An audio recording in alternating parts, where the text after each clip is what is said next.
Welcome to Mathlink Academy, where we connect the dots. I am Mr. C, and in this unit, we're going to talk about implicit differentiation of finding derivative of a function. So let's get started. So in this particular unit, the best way sometimes is to show some examples.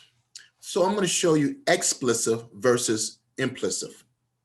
So when we talk about explicit, we're talking about finding if we know what x is exactly. So let's say we find the derivative of x cubed with respect to x. That's basically what that is saying. We know to find the derivative of that, that will equal to 3x squared. Now, let's say that's explicit. I want to make sure that's explicit. Now, let's say we want to find the derivative with respect to x of some function y cubed. Now, y is normally written as a function of x, but we don't know what the function y is. And so that'd be implicit because we don't know what y is. So we want to find the derivative with respect to x of some equation y, and this is y cubed.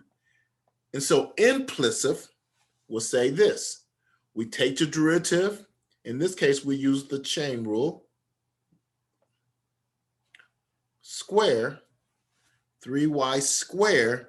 Then we take the derivative of the inside, which will give me dy dx, or y prime. Because we don't know what y is explicitly, we have to use implicit. So we kind of like, okay, we know we're still going to have to use the derivative. How do we find the derivative of y cubed? Is to be 3y squared times dy dx. Let me do another one, a little more simpler. Let's say we're taking it with respect to x. We don't know where the x values are at, and we're taking it with respect just to y, the equation y. So basically that's saying is you're going to say dy over dx. That's my final answer, because I don't know what the equation y is equal to. Now, if I knew what y is equal to with respect to x, I'll just take it explicitly. I will take the derivative of each of those variables or terms explicitly.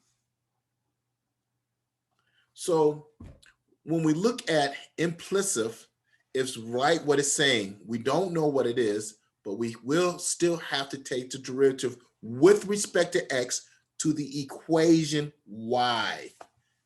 So in this case, I'm using y. We could use z, but we're using y as our function that we're using.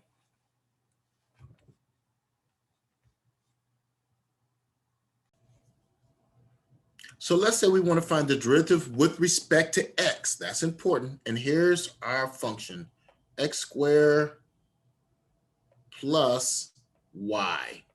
So how would you do that? You do both derivative. You take the derivative of both terms, one of x squared with respect to x. Again, this is all with respect to x. And the equation y is with respect to x, but we don't know what the equation y is. So what I did was just basically distribute that operator, that d operator, to each of the two terms. Now, for the first one, we take the derivative of x squared with respect to x, which would be 2x. That's it. Plus, what's the derivative of y with respect to x? It'd just be dy over dx. And that's my final answer, because I don't know what y is explicitly, but so that's will be my final answer. I don't know what the equation y is. It doesn't say y is equal to x squared plus 7 or x cubed minus 6. We just have to say dy over dx. So I actually did this explicit and did this implicit. So make a note of that. Let's also look at another example and see how we would do this. Let's say I'm taking the derivative of x squared times y. So again, we're going to use implicit because we have a function x squared and we also have a function y. Now, to do the derivative of two functions multiplied with a product, we're going to use the product rule. So what that means is we're going to take the derivative of the first using the product rule, leave the second alone, plus leave the first, which is x squared, and then take the derivative of the second.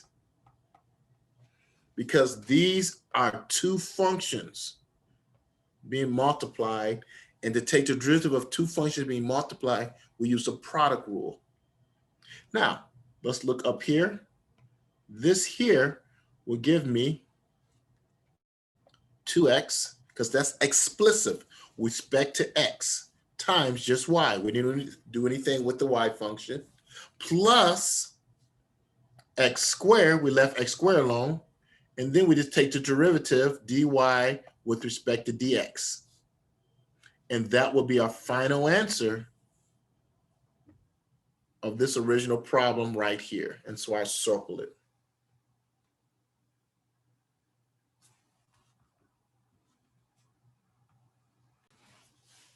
Now let's look at another type of function. It says find dy with respect to dx, given that y cubed plus y squared minus 5y minus x squared is equal to a -4. Now, since we're not able to solve for y by itself, if we was able to, we'd be able to do explicitly, we're going to have to do this implicitly. And that's the key. I think I gave you a little hint right there. If you're not able to get y by itself,